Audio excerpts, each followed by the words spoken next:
आम्ही तिसरा मुद्दा पाहत आहोत की देवाच्या वचनाचा अभ्यास करा. कोणतं फिंगर आहे, कोणतं बोट आहे? मोठं. सगळ्यात महत्वाचं म्हणजे अभ्यासाला सगळ्यात मोठं काय दिलेलं आहे या ठिकाणी. आम्ही ह्या विषयावर होतो की विशिष्ट विषयासंबंधीचा अभ्यास. तर काही विषय तुमच्या समोर ठेवले, लग्न असेल, कुटुंब असेल, आहे की नाही. कुटुंब म्हणता क्षणी भरपूर आमच्या समोर काय आहे. आता तर कॉटेज मीटिंग पण सुरू झालेल्या आहेत. अगोदर कॉटेज मीटिंग नव्हत्या खूप वर्षांअगोदर, पण आता कॉटेज मीटिंग पण काय मंडळांनी सुरू केलेलं आहे. आणि त्या कॉटेज मीटिंग मध्ये विशेष कोणता अभ्यास केला जातो, कोणता विचार ठेवला जातो? कुटुंबाच्या संबंधीचा विषय ठेवला जातो. जर एखादं म्हटलं बाबा एखादं कुटुंब कसा अभ्यास करा, तो कोणत्या विषयाकडे जातात? एक असं कुटुंब उत्तर द्या ज्याच्यामध्ये तुम्हाला, जर तुम्ही एका घरात गेले, लक्ष द्या बरं का, एका घरामध्ये गेले तुम्ही आणि त्या घरामध्ये तुम्हाला प्रभूने एक चित्र दाखवलं, एक असं चित्र दाखवलं की ज्या ठिकाणी काही आजारपण तुमच्या दृष्टीस पडला. ठीक आहे, तुम्ही कोणतं वचन त्यांना देता? एक कुटुंब आहे बरं का, सासू आहे की नाही. पेत्राची सासू काय आहे? तुझी सासू दिसून आहे ना काय आहे का? बरोबर लक्षात आलं त्याला. असंच लक्षात ठेवायचं, असंच लक्षात ठेवायचं. काय लक्षात ठेवायचं आहे की नाही, बघायचं तिथं. आता हे मी का म्हणतो माहितीये का, आम्ही अनेक वेळेस काही कुटुंबामध्ये जातो, आम्ही सहज जाऊन बसतो, परंतु प्रभू आम्हाला हे विषय देत असतो. म्हणून हा विषयाचा अभ्यास करणं गरजेचं आहे. बायबलमध्ये कुटुंब, विवाह, असे वेगवेगळे विश्वास असेल किंवा विशेष करून मंडळी, पवित्रता, साक्ष कार्य किंवा साक्ष कशी द्यायची, पवित्रता, यावर अनेक वेगवेगळे भाग पवित्र शास्त्रामध्ये स्पेशल दिलेले आहेत, स्पेशल दिलेले आहेत.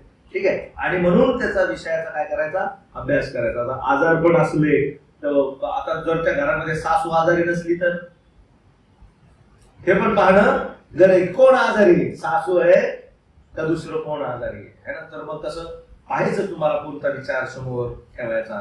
प्रभू येशू ख्रिस्त म्हणाले हे आजारपण कशासाठी आहे? देवाच्या पवित्र आत्मा बरोबर त्या ठिकाणी तुम्हाला काय सुचवेल, बरोबर वचन मनामध्ये देईल.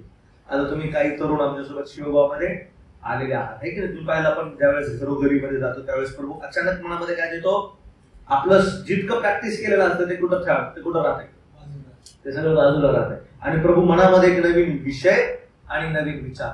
म्हणून हेच अगोदर पासून जर प्रॅक्टिस केली है ना, तर मग ऑन द स्पॉट इकडे तिकडे शोधायची गरज पडणार नाही. म्हणून हे नेहमी लक्षात ठेवा, every day if you find की हा पॅसेज बाबा लग्नाच्या संदर्भामध्ये, विश्वासाच्या संदर्भामध्ये, लगेच तिथं लिहा विश्वास, बायबलमध्येच लिहा. दिस इज फेथ, विश्वासाच्या संदर्भामध्ये, आजारपणाच्या संदर्भामध्ये. ठीक आहे, चला. तर म्हणून हा त्या ठिकाणी उपयोगाचा आहे. पहिले काय बघितलं आम्ही, पवित्र शास्त्राच्या पुस्तकांचा काय ठेवला पाहिजे, अभ्यास. फक्त संख्या नाही. ठीक आहे, आम्ही हे देखील पाहिलं कशा प्रकारे जर इफिस्करास मंडळी किंवा करिंथकरास मंडळी तर त्याचं स्पष्टीकरण प्रेषितांच्या कोणत्या अध्यायामध्ये आहे. थेसलोनिकराची मंडळी आहे तर त्याचं स्पष्टीकरण कोणत्या प्रेषितांच्या अध्यायामध्ये आहे. तुरंत आम्हाला तो रेफरन्स लागणं गरजेचं आहे. म्हणून पुस्तकांचा अभ्यास करणं खूप जरुरी आहे. काही पुस्तकं एकच अध्यायाची आहेत, काही पुस्तकं जास्त अध्यायांची आहेत. ठीक आहे, ते पण लक्षात ठेवा. एक अध्यायाचे असल्यामुळं आम्ही सहसा जास्त वाचत नाही, त्याला आम्ही काय करतो, सोडून देतो. ठीक आहे, तिसरा विषय, तिसरा मुद्दा, चारित्र्यांचा किंवा चरित्रांचा काय करायचा, अभ्यास करायचा. कॅरेक्टर स्टडी है ना, ज्याचा आपल्या वैयक्तिक जीवनासाठी उपयोग होतो.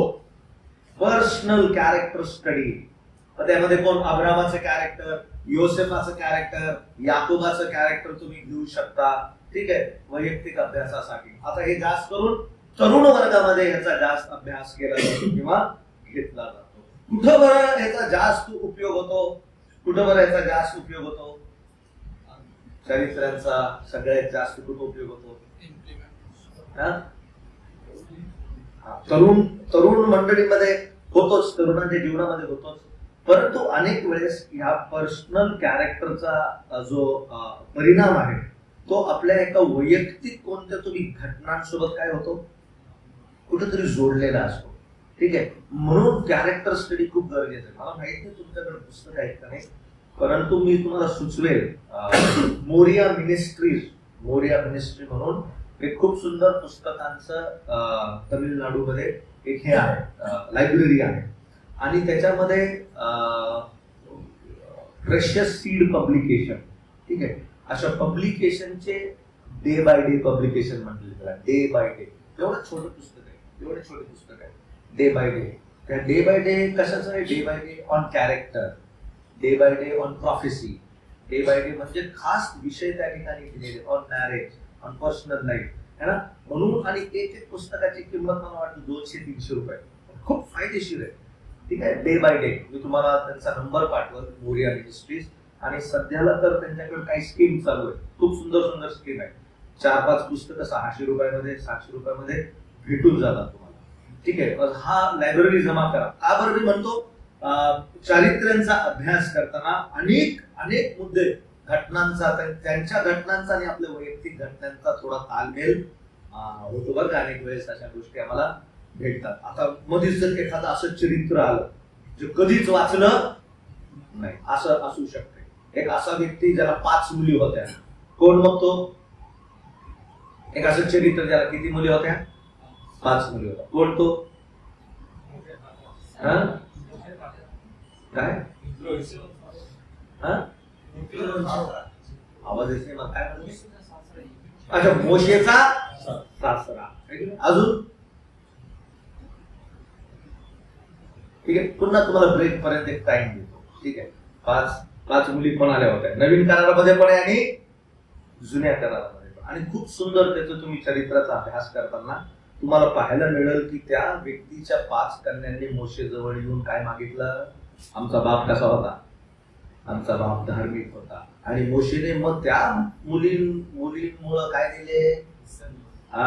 हिस्सा आला लक्षात आहे की नाही? हिस्सा देऊन टाकण्यात. खूप सुंदर ते चरित्र आहे, ठीक आहे. आणि मग अशा प्रकारे चरित्रांचा अभ्यास करा. जे माहित आहे चरित्रे वारंवार त्याचा अभ्यास थोडंसं करा. जे नवीन चरित्र आहे ते तुम्हाला जुन्या करारामध्ये शोधून पाहायला लागेल. कुठं शोधायला भेटल? ज्यावेळेस मंदिर बांधत होते, है ना, ज्यावेळेस यरुशलेमच्या वेशी बांधण्यात आल्या, त्या ठिकाणी तुम्हाला अनेक, विशेष करून ज्या बहिणी आहेत तिथं बघ सांगितलेलं आहे. असा मनुष्य ज्याला 3 मुली होत्या, असा मनुष्य जो प्रिन्स होता, राजकुमार होता, त्याच्या मुली पण राजकुमारी होता. त्यांच्या घराच्या समोरची वेस दुरुस्त करण्याकरिता बाप आणि 3 मुली काय झाल्या? तयार झाल्या. आणि ते पण ते वेशी बांधण्यामध्ये काय केलं? त्यांनी खूप मोठं योगदान दिलेलं आहे. त्याचं नाव दिलेलं नाहीये, त्याचं काय जास्त दिलेलं नाहीये, पण तो व्यक्ती कशा प्रकारे त्या ठिकाणी समोर येतो हे आम्हाला पाहायला मिळतं. असे अनेक चरित्र आहे, पण आमच्या समोर येत आहे अब्राहम, याकोब, योसेफ, मोशे, हे वेल नोन आहेत. परंतु असे पण काही चरित्र शोधा ज्यांचा जास्त उल्लेख केलेला नाही, पण आहे, महत्वाचे आहे असे लहान पात्र देवाने पवित्र शास्त्रामध्ये ठेवलेले आहे. ठीक आहे, चलायचं पुढं. आम्ही काय पाहत आहोत? देवाच्या वचनाचा अभ्यास करा. पहिले काय माहित असलं पाहिजे? पवित्र शास्त्र पुस्तकांची मला माहिती असणं आवश्यक. दुसरं काय? Topical study. Third, character study. ठीक आहे, हा पाहणं गरजेचं आहे. त्यानंतर चौथं काय आहे? सैद्धांतिक अभ्यास. आता जसं ब्रदरने पण सकाळी विचारलं, सिद्धांत म्हणजे काय? कशावर आहे? देव आहे, ख्रिस्त आहे, पवित्र आत्मा, मनुष्य, देवदूत, पाप, कारण, मंडळी, खोटे शिक्षण ओळखण्यास आम्हाला हे सिद्धांत काय करतात? मदत करतात. जसं आम्ही म्हणतो एंजिओलॉजी, थिओलॉजी, मग त्याच्यानंतर एस्केटोलॉजी, अशा अनेक लॉजी या शब्दाचा अर्थ आहे अभ्यास. लॉजी म्हणजे अभ्यास.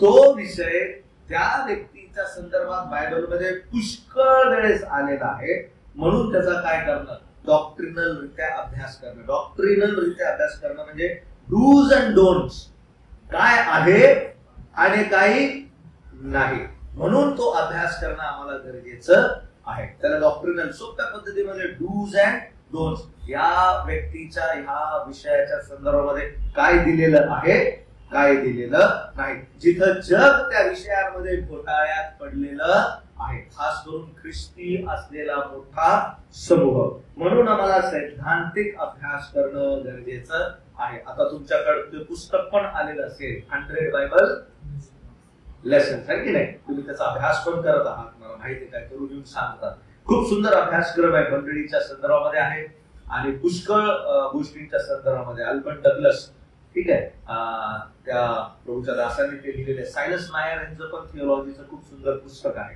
ठीक आहे, आता थिओलॉजीचा अभ्यास करत असताना ज्यावेळेस आम्ही ऑथरचा डिनॉमिनेशन बदलतो तर त्यावेळेस थोड्याशा अडचणी वाटू लागतात. जर तो ऑथर वेगळ्या डिनॉमिनेशनचा असला, मग त्याची जी लॉजी आहे किंवा त्याचा जो अभ्यास आहे त्या विषयाचा, तो कुठेतरी आम्हाला काय होऊ शकतो, थोडस त्रासदायक किंवा भुसकाळ्यात किंवा थोडं कन्फ्युजन मध्ये टाकू शकतो. ठीक आहे, म्हणून ब्रदरन जे रायटर्स आहेत, ब्रदरन रायटर्स त्यांनी पुष्कळ पुस्तकं लिहिलेली आहेत, त्याच्यावर जास्त करून काय ठेवा, समोर ठेवून अभ्यास करू शकता. ठीक आहे, अजून कशाचा अभ्यास है ना, अजून भक्तीपर डिवोशनल केलेला अभ्यास, अध्यात्मक, ज्या ठिकाणी आम्हाला ऊर्जा भेटते, उत्तेजन भेटतं, स्फूर्ती भेटते, आमच्या दुःखामध्ये मोठं काय भेटतं, प्रोत्साहन आणि सांत्वन भेटतं. असं कोणत्या पद्धतीचा अभ्यास, डिवोशनल अभ्यास म्हणतो त्याला, किंवा भक्ती स्वरूपामध्ये असणारा अभ्यास. आता हा कसा असतो,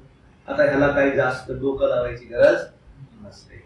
हा व्यक्ती डिवोशनल अभ्यास करत असताना आपलं मन दुःखामध्ये असतं, तो त्रासामध्ये असतो, है ना, डोळ्यामध्ये अश्रू असतात आणि त्याला असं वाटतं कुठून देव बोलल, कुठून देव बोलल, तिथून बोलल का, काय नाही.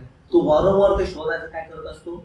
म्हणजे जसा एक व्यक्ती है ना, जैसी हरिण इसको लुलकती है, पाणी के लिए लुलकती है की नाही, तसा व्यक्ती असतो की कुठून मला काहीतरी प्रभूचं वचन काय होईल, प्राप्त होईल. या मनाने आशेने ज्यावेळेस आम्ही बसू समोर येऊ, प्रभू आमचं काय करतो, त्या भक्तीपर मननाचं प्रभू खूप सुंदर आपला काय करतो, त्या ठिकाणी वापर करून घेऊ शकतो. म्हणून डिवोशनल स्टडी आम्हाला उत्तेजन देण्यासाठी, प्रोत्साहन देण्यासाठी, वैयक्तिक जीवनामध्ये ज्या ठिकाणी सगळं गडबडलेलं आहे तिथं प्रभूची वाणी है ना माझ्यासोबत कंटिन्यूस काय करत असते, तिथं काहीच लॉजिक लावायचं नाही. Who, what, where, when, how, you, too, काय नाही. शांत प्रकारे बसून देवाचं वचन मनन करून शांत पद्धतीने समोर ठेवून हळूहळू हळूहळू प्रभू काय करत असतो, बोलत असतो. ठीक आहे, आणि मग प्रभू आम्हाला अनेक वेळेस या भक्तीपर गोष्टींच्या द्वारे आम्हाला सहाय्य करतो. हे आम्ही पुढे पाहणार आहोत. डिवोशनल अभ्यास कसा करायचा, डॉक्ट्रिनल अभ्यास कसा करायचा, डिस्पेन्शनरी अभ्यास कसा करायचा. फक्त हे सांगत पुढं अजून कसा प्रॉफिटिकली अभ्यास हा कसा केला पाहिजे. इस्रायलच्या संदर्भामध्ये कोणतं भविष्य दिलेलं आहे ना, अनेक वेळेस आम्ही याच्यामध्ये कन्फ्यूज होऊन जाऊ शकतो. इस्रायल आणि ख्रिस्त किंवा मंडळी या दोघांना दिलेले जे भविष्य आहे ते कसे आहेत, थोडे थोडे वेगळे आहेत. इस्रायलाला ज्या गोष्टी सांगितलेल्या आहेत, आता समजा उदाहरणार्थ मत्तईचे शुभवर्तमान है ना, मत्तईचे शुभवर्तमान अध्याय 24 आणि 25. शिष्य प्रभूला म्हणतात की या सगळ्या गोष्टी कधी घडतील, या युगाच्या समाप्तीचा काळ कोणता. मग प्रभू त्या ठिकाणी सांगायला सुरुवात करतो, काय लढाया होतील, राज्यावर राज्य होतील, भूकंप होईल, चंद्र रक्तमय होईल, अनेक असं काय देतो त्या ठिकाणी भविष्यवाणी त्या ठिकाणी प्रभू करताना आम्हाला पाहायला मिळतं. आता ती जो भविष्यवाणी आहे ती कोणासाठी दिली आहे, ती इस्रायलसाठी दिली की मंडळीसाठी दिली, ती इस्रायल राष्ट्रासाठी दिली. मग त्याच्यामध्ये मंडळीमध्ये ते कुठं लागूकरण होऊ शकत, मंडळीमध्ये आम्ही त्याचा उपयोग घेऊ शकतो लोकांना सांगण्याबद्दल, अभ्यास करण्याबद्दल की येणारा युग कसा असणार आहे, पण मंडळी त्या युगामध्ये राहणार नाही. म्हणून हे समजणं गरजेचं आहे की प्रॉफिटिकली ही प्रॉफेसी कोणाबद्दल सांगितलेली आहे. अनेक जण पेंटिकॉस्टल लोक, अनेक जण वेगळ्या डिनॉमिनेशनचे लोक याच्यामध्ये गडबडलेला आहे आणि म्हणून ते पवित्र आत्म्याच्या दानाबद्दल जे योग्य संदेश त्यांनी विशेष प्रकारे भाकीत केलं होतं ना, की कशा प्रकारे तुझे पुत्र काय देतील, संदेश देशील, पवित्र आत्मा तुमच्यावर उतरेल है ना. आता त्याचा अभ्यास करत असताना अनेक वेळेस लोक म्हणतात की आले आमचे पुत्र काय द्यायला लागले दादा, संदेश द्या. पण तो योग्य संदेश त्याचा अर्धाच भविष्यवाणी प्रेषितांच्या कृत्यांमध्ये पूर्ण झालेली आहे, अर्धी अजून बाकी आहे. मग ते इस्रायलाच्या संदर्भामध्ये अर्धी सांगितलेली आहे आणि कोणाच्या संदर्भामध्ये सांगितली आहे? येणारा जे मंडळीचा काळ इस्रायल लोकांसाठी रहस्यमय होता त्याच्या संदर्भामध्ये सांगितले. म्हणून हा अभ्यास करताना थोडं लक्ष द्यायचं है ना. इकडचा तिकडचा थोडा रेफरन्स जर गेला तर तो चुकीचा विषय मंडळीच्या समोर बी किंवा ठेवता येतो. अनेक जण आता एका मंडळीमध्ये नाव नाही घेणार, 24 आणि 25 अध्याय इस्रायलला जो दिलेला आहे तो मंडळीला शिकवण्याचा काय करत होते? प्रयत्न करत होते अशा प्रकारे. ठीक आहे. म्हणून सिद्धांतिक अभ्यास किंवा भविष्यवाण्याचा अभ्यास कसा केला पाहिजे किंवा कोणत्या त्यामध्ये बाबी आहे. ठीक आहे. त्याच्यानंतर अजून कोणता अभ्यास? बायबलच्या पार्श्वभूमीचा अभ्यास, ज्याला बॅकग्राऊंड स्टडी म्हणतात. Biblical background study.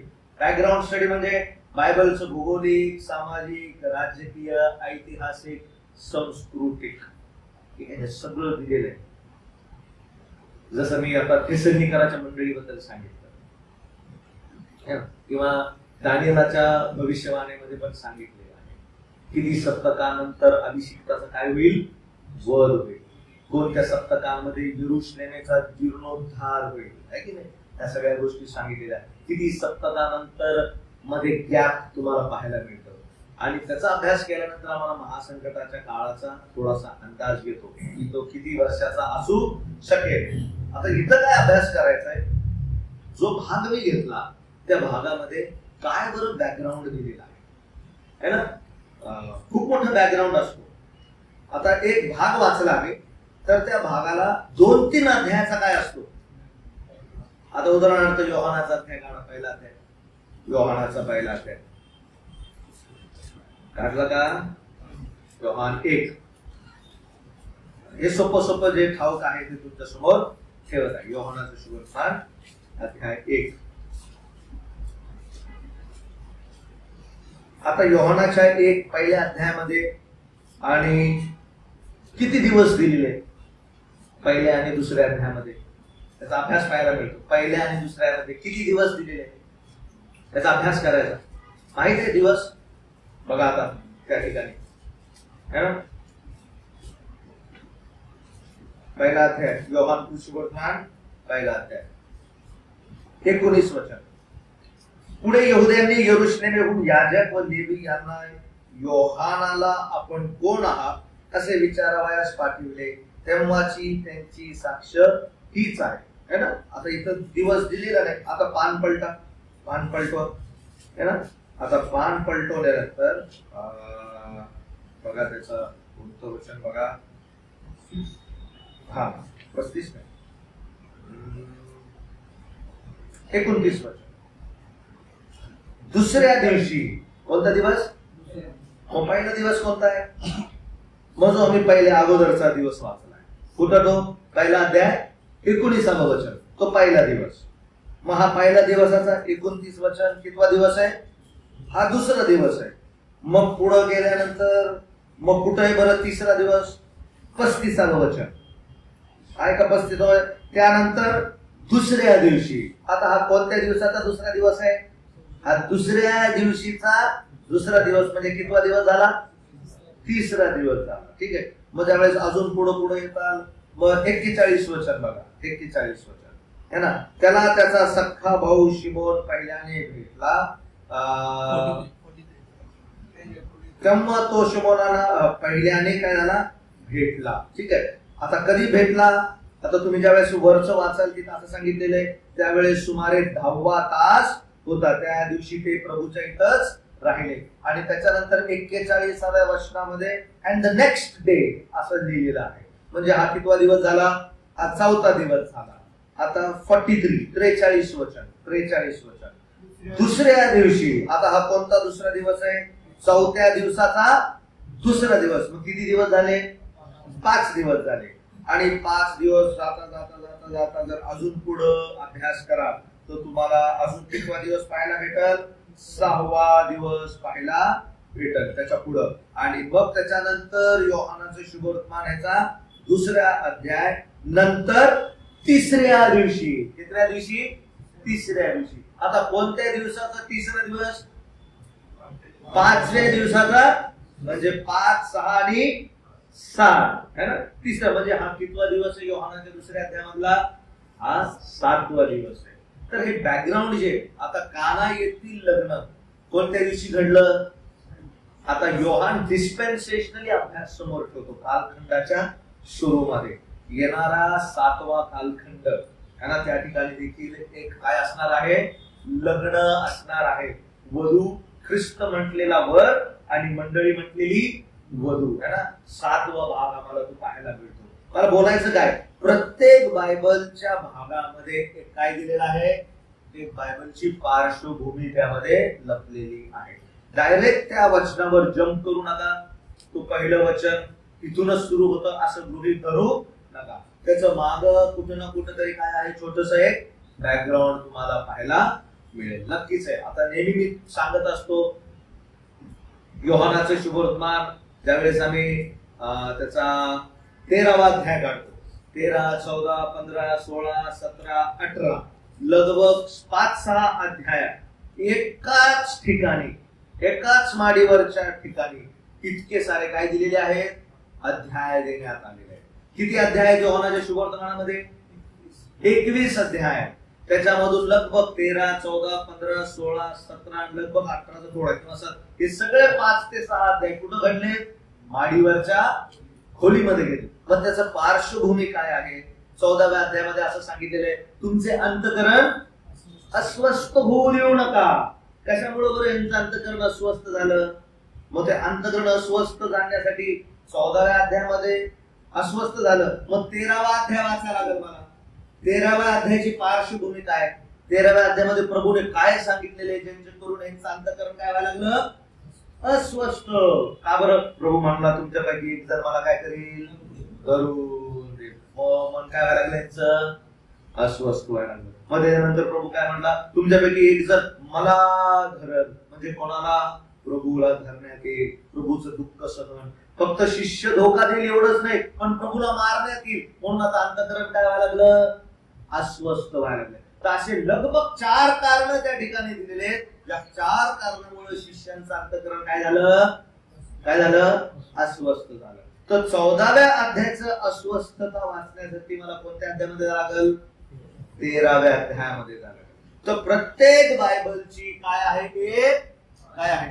पार्श्वभूमी. त्याला बिब्लिकल बॅकग्राऊंड अभ्यास म्हणतात. आता ह्याची पण एक कॉमेंट्री भेटते, बिब्लिकल बॅकग्राऊंड कॉमेंट्री. त्याच्यामध्ये फक्त काय दिलेलं आहे? बॅकग्राऊंड दिलेली आहे. पूर्ण बायबल नाहीये, पण या अध्यायाचं हा बॅकग्राऊंड आहे. समजलं मी काय म्हणतो? आता उदाहरणार्थ अजून एक उदाहरण. कोण मनुष्य सगळ्यात जास्त वर्ष जगला? मथुशेलह. किती वर्ष जगला? 600 इथे 969 969. मथुशेलहच्या वडिलांचं नाव? हनोक. Very good. की बेटा हनोक है ना. हनोक किती वर्ष देवासोबत चालला? हनोक 300 दिवस 300 वर्ष कोणासोबत चालला? म्हणजे 365 वर्षानंतर देवाने त्याला काय केलं? मग कोणता मुलगा जन्मला? मथुशेलह. मथुशेलह या नावाचा अर्थ काय? जो येणार आहे. तो मथुशेलहच्या नावाचा अर्थ आहे जे येणार आहे. काय येणार होतं? जलप्रलय येणार होता. काय येणार होता? जलप्रलय. हनोक 300 वर्ष देवासोबत चालल्यामुळं, बघा बॅकग्राऊंड कसं आहे ना. 300 वर्ष देवासोबत चालल्यामुळं देवाने हनोकाला काय दिलं? प्रगटीकरण दिलं. तो लोकांतरी उचलण्यात आला. परंतु त्याच्या लेकराचं नाव त्यांनी काय ठेवलं? मथुशेलह. म्हणजे त्याला समजलं काय येणार आहे? मोठा जलप्रलय येणार आहे. म्हणून मुलाचं नाव काय ठेवलं? बघा पिढी कशी प्रभू राखून ठेवतो. एक पिढी दुसऱ्या पिढीला बघा कसं देतो. मग त्याच्यानंतर मथुशेलहच्या मुलांची नाव? लामेकाच्या मुलाचं नाव? नोहा. काय नाव आहे? नोहा. तुम्हाला पाहायला मिळेल. म्हणजे ज्या वेळेस नोहा 5 वर्षाचा होता त्यावेळेस कोण मरण पावला? मथुशेलह मरण पावला. म्हणजे न्याय येण्याच्या अगोदर मथुशेलह काय झाला? मरण पावला. पण नोहा किती वर्षाचा होता? लगभग नोहाच्या वर्षाचं आयुष्य 5 ते 7 वर्ष. 5 वर्ष मानलं जातं. मग आता काय? नोहा आता जो येणार आहे, बापाने कोणाला सांगितलं? मथुशेला. मथुशेलाने कोणाला सांगितलं? त्याच्या मुलाला. म्हणजे बघा, आजचा पण आला, बाप पण आला आणि नातू पण आला, है ना. मग नातूने किती वर्ष नीतिमत्वाचा काय म्हटलं त्याला? प्रचार. कोण? नोहा. किती वर्ष सांगितली सुवार्ता? 120 वर्ष सांगितली. म्हणजे का बरं मथुशेला 969 वर्ष जगला? माहिती का? तो खूप भारी होता का? नाही. तो कृपेचा काळ 1000 वर्षाचा. कोणता काळ? प्रभू त्यांचं सहन करत होता. ह्या पिढीने त्या पिढीला सांगितलं जो येणार आहे. आता अचानकच देवाने जन्माला पाठवलं का? नाही. किती वर्षाचा काळ दिला? आम्ही 120 वर्ष बघतो, पण लाभे किती वर्षाचा? सॉरी, मथुशेला किती वर्षाचा होऊन मरण पावला? 900. परंतु लोकांचं मथुशेलाच्या नावाकडे, विषयांवर काही नव्हतं, लक्ष नव्हतं. अरे हा कुठं उचलण्यात आलेला आहे? कोण? हॅलो, याकडे काही नाहीये, लक्ष नाहीये. म्हणून काय वाचणं गरजेचं आहे? बायबलची पार्श्वभूमी अभ्यास करणं गरजेचं आहे. बायबल बॅकग्राऊंड असणं गरजेचं आहे, बरं का. आम्हाला अनेक गोष्टी शिकायला मिळतील त्यामध्ये. पुढचं अजून काय? शब्दांचा अभ्यास. पवित्र शास्त्रामध्ये वेगवेगळे काय आहे? जसं मंडळीला एक्लेसिया म्हटलेलं आहे. आता सगळीच आम्ही तो अर्थ पाहिला. असेंबल्ड. पार्क असेंबल करतात, कार असेंबलिंग पाहिजे कधी? एक पार्ट इकडून बनवतो, एक पार्ट हा मॅन्युफॅक्चरिंग करतो, एक पार्ट तो मॅन्युफॅक्चरिंग करतो. पण नंतर आल्यावर काय होती ती? एक जीव. Very good. खूप लक्ष आहे. काय होतं ते? एक जीव होतं. पण कसं आणलंय? वेगवेगळ्या ठिकाणी. तसंच प्रभूने आम्हाला मंडळी म्हणून काय केलंय? सगळी इकडून तिकडून उचललेलं आहे आणि त्याच्या नावाकरिता त्यांनी मला असेंबल्ड केलेलं आहे ना. आणि आता एक कार म्हणून किंवा एक ख्रिस्त म्हणून, एक मंडळी म्हणून आम्ही जगाच्या समोर ठेवण्यात आलेलो आहे. शब्दांचा असणारा अभ्यास. ठीक आहे. भरपूर शब्द आहेत. मग त्याच्यासाठी कोणतं पुस्तक पाहिजे? आता एक बायबल आहे. आता ते बायबल इंग्लिश मध्ये आहे. ठीक आहे. त्याला न्यूबेरी बायबल म्हणतात. कोणतं बायबल? न्यूबेरी बायबल म्हणतात. ते जर जे इंग्लिश बोलायचं तुम्हाला जर घेता आलं तर ते घ्या. तर त्याचा फॉन्ट खूप छोटा आहे, पण सगळ्यात उत्तम असलेलं मूळ भाषा आहे त्याच्यामध्ये. मूळ भाषेचा त्या ठिकाणी काय दिलेला आहे? अर्थ दिलेला आहे. न्यूबेरी बायबल अगोदर होतं 5000ला, आता त्याची किंमत 10 ते 12,000 झालेली आहे. त्याचे प्रिंटच लगभग काय झालेले बंद झाले. पूर्ण मूळ भाषा आहे त्यामध्ये. एक एक एक शब्दांचा काय त्यामध्ये खूप अभ्यास करण्यात आलेला आहे. एक शब्द हुकला की चुकला. उदाहरणार्थ त्यावेळेस आम्ही हे दागदागिन्यांबद्दल बोलतो. दागदागिने आहे ना हे, ते मग त्याच्या पत्रामध्ये डायरेक्ट सांगितलेलं आहे, यू शुड नॉट वेअर. परंतु त्याच्यासाठी आम्हाला कोणता अभ्यास करावा लागेल? तो मूळ भाषा ज्या ठिकाणी वापरण्यात आली त्याचा अभ्यास करावा. मग आम्हाला समजतं की या दागिन्यांसोबत, या गोष्टींसोबत आम्ही कशा प्रकारे डील केली पाहिजे. शब्दांचा म्हणून काय करा? अभ्यास करा, है की नाही. मूळ भाषेमध्ये काय त्याचा अर्थ दिलेला आहे. मी फक्त एकच उदाहरण दिलं, मंडळी एक्लेसियाचं उदाहरण दिलं. बाकी असे भरपूर वेगवेगळे काय. For example Bhima. भीमा भीमा म्हणजे भीमा नाही बरं का, भीमा. भीमा भीमाचं नाव कधी ऐकलं का तुम्ही? Very good, very good. काय? राजासन. कोणाचं राजासन? है ना. एक दिवशी आम्हा सर्वांना ख्रिस्ताच्या न्यायासनासमोर उभं राहायचंय. भीमा. भीमा आणि पांढरं राजासन यामध्ये काय आहे? फरक आहे. मग भीमा कुठं त्याचा वापर होतो? भीमा या शब्दाचा वापर एक दिवशी आम्हा सर्वांना ख्रिस्ताच्या न्यायासनासमोर काय व्हायचं? उभं राहायचं. म्हणजे विश्वासणाऱ्यांसाठी, विश्वासणाऱ्यांचा न्याय म्हणजे विश्वासणाऱ्याला भीमा भेटणार आहे. भीमा म्हणजे प्रतिफळ. आता तो मुख्य शब्द अभ्यास करणं गरजेचं. भीमा म्हणजे हे कुठं वापरायचे हे शब्द? मोठे मोठे जुन्या काळामध्ये रोम लोक काय ठेवायचे? शर्यती ठेवायचे, कॉम्पिटिशन ठेवायचे, है ना. आणि त्याला पाळायला लावायचे. आणि मग जो पहिला येईल त्याला प्रतिफळ, जो पहिला येईल त्याला प्रतिफळ म्हणजे भीमा भेटायचं. काय भेटायचं? प्रतिफळ भेटायचं. तसं विश्वासणाऱ्याला न्याय नाहीये, कारण न्यायाचा प्रसंग काय होऊन गेलाय? निघून गेलेला आहे ना. परंतु आमच्या जीवनामध्ये असं लाकूड, पेंडा, भुसा, गवत काय होऊन जाईल? अरे मग नुसतंच वाढल्यासारखं राहील. कुठून? नरकातून काढलं. तसंच लिहिलेलं त्या वचनामध्ये, नुसतंच बाहेर काढल्यासारखं आहे. कारण प्रभूला देण्यासाठी काहीच नसणार आमच्याकडे, है ना.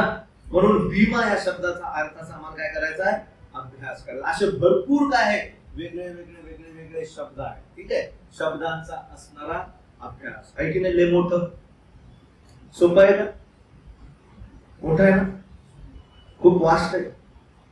एक शब्दांचा अभ्यास म्हणून आयुष्य जाईल आपलं बायबलचा अभ्यास करण्यासाठी.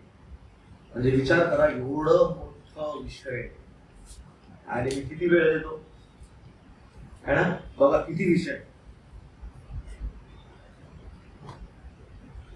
है ना. पुढं कशाचा अभ्यास, विशेष परिस्थितीचा अभ्यास. म्हणजे वापस पॅसेज आहे की नाही. मग डोंगरावरील प्रवचन आहे, है ना. 5, 6, 7 किती अध्याय दिले, 5, 6, 7. मग पुन्हा 24, 25, 26, पुन्हा 13, 14, 15 योहान 13, 14, 15, 16, 17 विशेष पॅसेजांचा केलेला अभ्यास. हे पाहिलेले म्हणून मी जास्त या ठिकाणी बोलत नाही. त्यानंतर अजून कोणता अभ्यास, विषयाचा अभ्यास. तोच टॉपिक जे वरती घेतलं तेच इथं दिलेलं आहे. पुन्हा प्रेम कृपा, तो विशिष्ट आहे, हा जस्ट टॉपिकल. प्रेम कृपा आनंद विश्वास बायबल संबंधी घटना विषय कसा समोर ठेवते ते जाणणं गरजेचं आहे. आणि शेवटी कशाचा अभ्यास, काव्यांचा अभ्यास. ठीक आहे, हा संपूर्ण भाग देवाच्या वचनाचा अभ्यास करा. कोणता बोट विसरू नका, पण बोट मोठं बोट आहे की नाही. अभ्यास पण कसा आहे, अभ्यास पण मोठा आहे बरं का. विचार करा किती मोठी जबाबदारी आहे ना. चला बंद करूया, मी पाहूया पुढचं. बंद करू म्हणजे हा विषयाला बंद करू. ठीक आहे, पुढचं कोणतं बोट, कोणता, हा काय दाखवतो, हा आहे की नाही. हा दाखवतो बायबल काय करा, हा लक्षात ठेवा. किंवा आम्हाला पाहायला भेटतो है ना, विशेष करून पाठांतर करा. काय करा, पाठांतर. त्यामध्ये जास्त काही नाहीये है ना. तात्काळ एखाद्या सहविश्वासू बांधवाला उत्तेजन देण्यासाठी है ना, दुष्ट व्यक्तीच्या हल्ल्यानं तोंड देण्यासाठी, उत्तर देण्यासाठी, एखाद्या व्यक्तीला ख्रिस्ताला आपला तारणारा म्हणून स्वीकारण्यासाठी पवित्र शास्त्राचा अचूक काय करा, वापर करा. ठीक आहे, अनेक गोष्टी त्या संदर्भामध्ये दिलेल्या आहेत है ना. आठवड्यातून 3 वेळेस वचन काय करा, एक साथ दिलं तर तुम्हाला लोड वाटून लिहून आणले बस. ठीक आहे, करता का वचन पाठ है ना. आम्ही जसे जसे मोठे झालो तसे तसे आमचं पाठांतर काय झालं, लिहून गेलेलं आहे है ना. आम्ही वचन पाठ करूया, कारण ते आम्हाला खूप मदत करतात. लहानपणी संडे स्कूलचे टीचर काय करून घ्यायचे, वचन पाठांतर. आई वडिलांवर मोठी जबाबदारी आहे. लेकरांना शिकवायचं असेल तर आई वडिलांनी स्वतः काय करायला लागेल, सचिन पाठ करतो, आज केलं पाठ, व्हेरी गुड आहे की नाही. प्रभूची स्तुती असो. खूप सुंदर वचन काय करा, पाठ करा. हा हे तुम्हाला पुढे शिक्षणामध्ये सोपं जाईल. कार्ड्स भेटतात माहिती तुम्हाला, कार्ड आहेत. कार्ड अगोदरचे लोक एका कार्डवर व्हिजिटिंग कार्ड न आहे का, कोणते कार्ड, वचनाचे कार्ड, रचनाचे कार्ड. जर ते भेटत नसतील तर आपल्या हाताने तिथून मराठीत लिहा आणि मागून कसं लिहा, इंग्लिश मध्ये लिहा किंवा हिंदी मध्ये लिहा आणि ते कुठं ठेवा, आपल्या जवळ ठेवा. आणि असा एखादा रिकामा वेळ असला, कुठं थांबलेले असाल, लगेच ते वचन काय करा, समोर येऊन. आता मोबाईल असल्यामुळं काय हेच नाही, पण कार्ड ठेवा, 2, 4, 5 कार्ड सोबत आपल्या खिशामध्ये ठेवा आणि कधी पण वेळ भेटला ते कार्ड काय करा, वाचत राहा. तुम्हाला अद्भुत वाटेल की खूप जुनी प्रणाली आहे, खूप जुनं हे स्टाईल आहे अभ्यास करायचा, वचन अभ्यास करायचा किंवा पाठांतर करायचं. ठीक आहे, आता लक्षात राहत नाही पण तरी पण आठवड्यातून 3 वेळेस वचन पाठांतर करण्याचं काय घ्या, आता घ्या. किती, रोज एक नाही म्हणत, किती म्हणतो, 3 तरी वेळेस. ठीक आहे, महिन्यातून किती होईल, 9. एका आठवड्यातून 3 तर महिन्यातून किती, 90. 4 त्रिक 12 आहे की नाही. 12 ते 15 वचन काय होऊ शकतात, पाठांतर होऊ शकतात. एका महिन्यामध्ये एवढे वचन काय करा, पाठ करा. मग वचनाचं पुन्हा तुम्ही काय बनवू शकता, कॅटेगरी बनवू शकता. तारणाविषयी वचन, आराधनेविषयी वचन, प्रार्थनेविषयी वचन काय करू शकता, पाठ करू शकता. आता समजा एक वचन दिलं, प्रेषितांची कृत्य 17 अध्याय 30 वचन, प्रेषित 17:30 है ना, लगेच समोर वचन काय झालं पाहिजे, आलं पाहिजे. आता स्तोत्र 23:1 म्हणतात, आपल्याला काय आहे, तोंड पाठ आहे ना. रोमकरास पत्र 10 अध्याय 9 वचन कोणत्या संदर्भात आहे, धारणाच्या संदर्भात, की येशू प्रभू आहे की नाही. प्रेषित 17:30 समोर येतात क्षणी कोणतं वचन आमच्या आठवणीत लक्षात आलं पाहिजे. प्रेषित 3:19 असे वचन काय करा, पाठ पाठ पाठ पाठ करायचा. प्रेषित 17:30 अज्ञानाच्या काळाकडे देवाने डोळेजा केली, परंतु आता सर्वांनी सर्वत्र पश्चाताप करा अशी तो माणसाला काय देतो, आज्ञा देतो. वचन पाठ करत जा जसा जसा वेळ भेटेल. ठीक आहे, पुढं त्याच्यानंतर काय है ना, उदाहरण चक स्विंडॉलचं या ठिकाणी उदाहरण, खूप मोठे रायटर आहेत, प्रभूचे दास आहेत, शिक्षक आहेत. काय म्हणतात चक स्विंडॉल, लक्ष द्या, सुप्रसिद्ध सुवार्थिक असे लिहितात, मला माहित आहे की ख्रिस्ती जीवनातील या सर्व ख्रिस्ती गोष्टींपेक्षा, जे सगळे प्रॅक्टिस आपण करतो ना, प्रार्थना, गाणे गाणं, बायबल वाचणे, या सगळ्या प्रॅक्टिसिंगपेक्षा तो काय म्हणतो, व्यावहारिकरित्या जर पाहण्यात आलं, सर्वात जास्त प्रतिफळ देणारे फक्त एक पवित्र शास्त्र पाठांतर आहे, दुसरी कोणतीच ख्रिस्ती साधना नाही.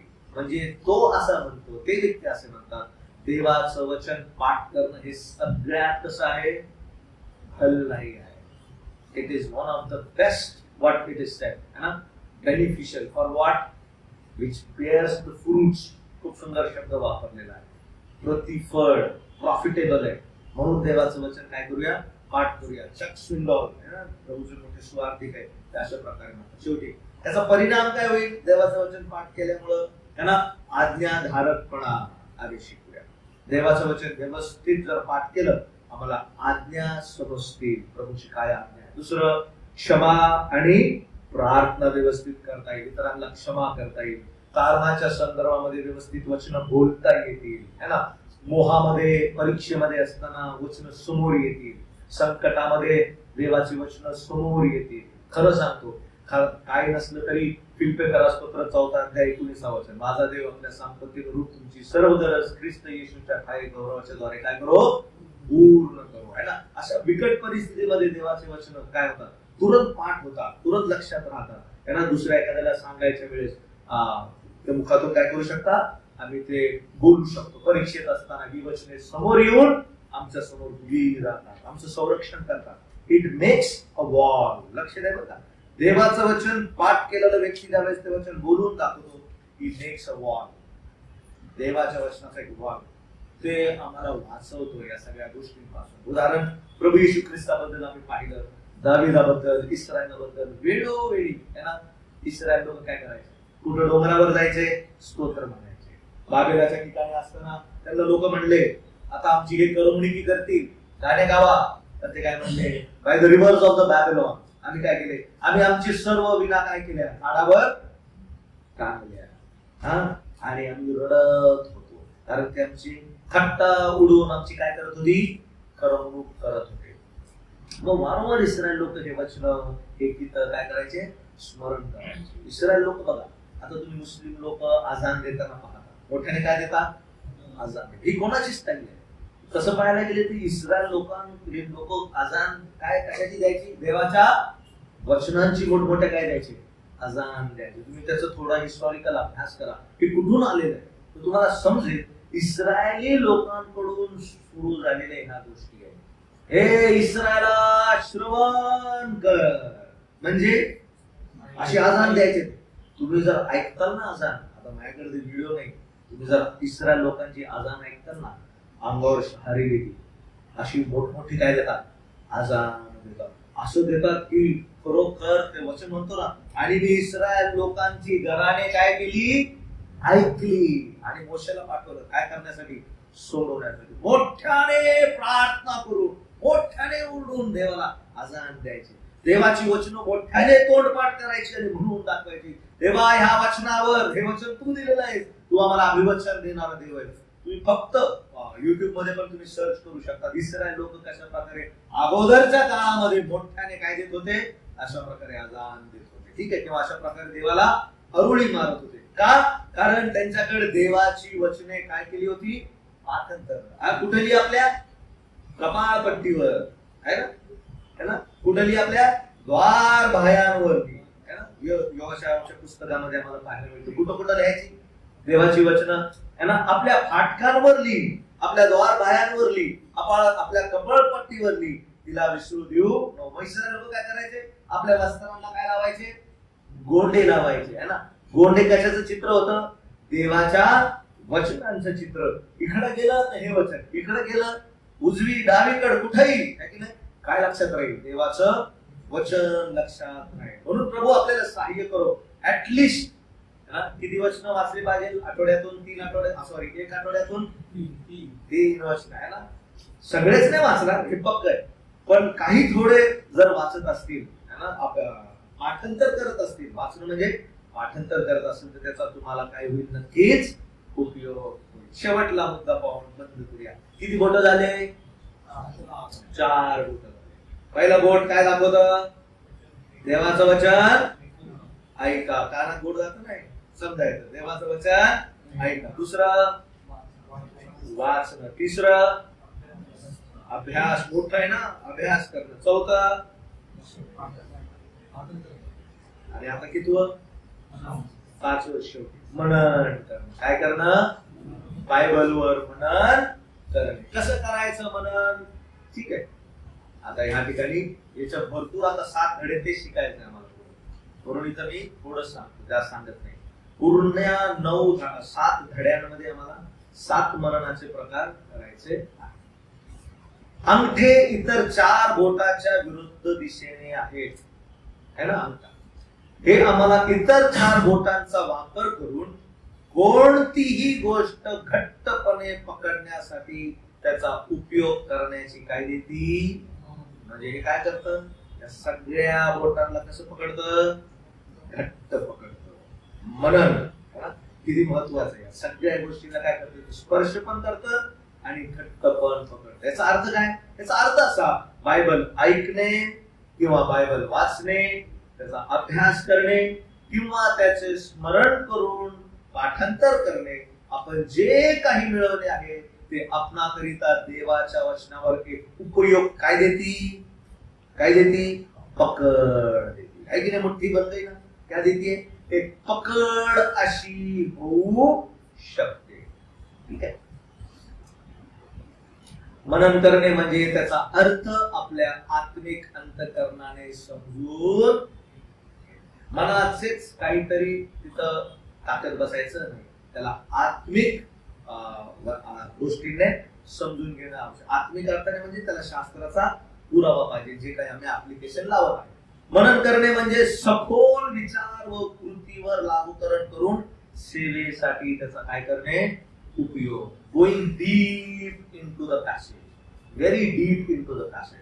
ठीक आहे. सखोल जाणे. मनन करणे म्हणजे आपले लक्ष सत्यावर काय करणे केंद्रित करणे, मनाचे अनुशासन करणे, डिसिप्लिनिंग आवर लाईफ. ठीक आहे. त्याच्यानंतर मनन करणे म्हणजे विचलित करणाऱ्या कोणत्याही गोष्टीकडे काय करणं. कोणती गोष्ट विचलित करते मग अनेक गोष्टी आहे. आता सगळ्यात जास्त सांगितलं कोणती आहे मोबाईल आहे. ठीक आहे. आता हे जे इकडं सुरू आहे तेच माझ्या मोबाईल मध्ये सुरू आहे. पीपीटी जे आहे मला कधी पण वेळ भेटला तर मी काय करतो त्याचा वैयक्तिकरित्या काय करत असतो अभ्यास करत असतो. ठीक आहे. तर त्याचा उपयोग चांगल्या गोष्टींसाठी करावा है ना. उदाहरणार्थ यहोशवाच्या पुस्तकामध्ये आम्ही वाचतो 1:8 स्तोत्र 1 मध्ये आम्ही अध्ययनाचं मननाचं काय वाचतो इफेक्ट वाचतो. ते केल्याने कशा प्रकारे इब्री मध्ये ध्यान म्हणजे स्वतःशी बोलणे. मनन मेडिटेशन या शब्दाचा अर्थ आहे स्क्रिप्चरच्या द्वारे स्वतःसोबत बोलणं. कसा आहे तो मनुष्य हिरव्यागार झाडासारखा आहे जो पाण्याच्या प्रवाहाजवळ जो वाळवंटामध्ये खोल ठिकाणी जातो है ना आणि काय देतो आपल्या हंगामी आपले फळ. झाले 5 बोट बंद करतो. ठीक आहे. बंद करायचा अगोदर एक रिव्हिजन घेऊ का. किती बोट आहेत तुम्ही म्हणताल ज्याला 6 बोट असतात त्याचं काय करायचं मला माहितच तुमच्याकडून 6 बोट. आता समजा त्याला 6वी करंगळी असेल तर त्याने डबल काय करावं डबल ऐकावं. ठीक आहे, अंक जास्त असणार त्यांनी डबल काय करावं, मनन करावं. ठीक आहे, आपण किती बोट बघत आहे नॉर्मली, 5 बोट बघत आहे. विचारू काय करायला आता, विचारू कोणाला विचारू, बरं तुम्ही सगळे सोबत सांगा. पहिलं कोणतं आहे, वचन. दुसरं कोणतं आहे, तिसरं अभ्यास. मोठ्याने बोलले काय करणे, अभ्यास. Very good. चौथं पाठांतर. पाचवं हे केल्यावर काय होईल, काय होईल, हा येस. हे ज्यावेळेस करतो देव त्याचा उपयोग करतो है ना, दिसतो का तो, हा देव त्याचा काय करतो. आणि मग हे वचन आमच्या समोर येतो, तू सत्याच्या वचनाची योग्य काय कर विभाग. आता एक दुसरं भाषांतर आहे पण खूप सुंदर मला आवडलं म्हणून, सत्याचं काय कर योग्य विभागणी करून नीट सांगणारा, लाज वाटण्यास कसलेही कारण नसलेला, देवाच्या पसंतीस उतरलेला, काम करी असा स्वतःला सादर करण्यास होईल तितके काय कर प्रयत्न है ना. या 5 गोष्टी जब मिलाओगे लॉर्ड विल यूज यू है ना. One of the very humble preachers, एक असा वक्ता, एक असा शिक्षक, या 5 गोष्टींच्या द्वारे तुम्ही काय होऊ शकता, देव तुमचा काय करू शकतो, उपयोग करून घेऊ शकतो. काय बरं हे वचन है ना, हे सर्व मार्ग देवा बरोबर तुमचे चालले समृद्ध करण्यासाठी व तुम्हाला आशीर्वादित करून सेवेच्या जीवनाकडे नेण्यासाठी कसे आहेत, महत्वाचे आहे. मग कधी विसरू नका शेवटलं वचन कोणतं, काय दिसतंय, हा काय का नाही, नेत्र दिसतात काय की नाही, या नेत्राकडे पाहण्यास प्रभू काय करो, सहाय्य करो.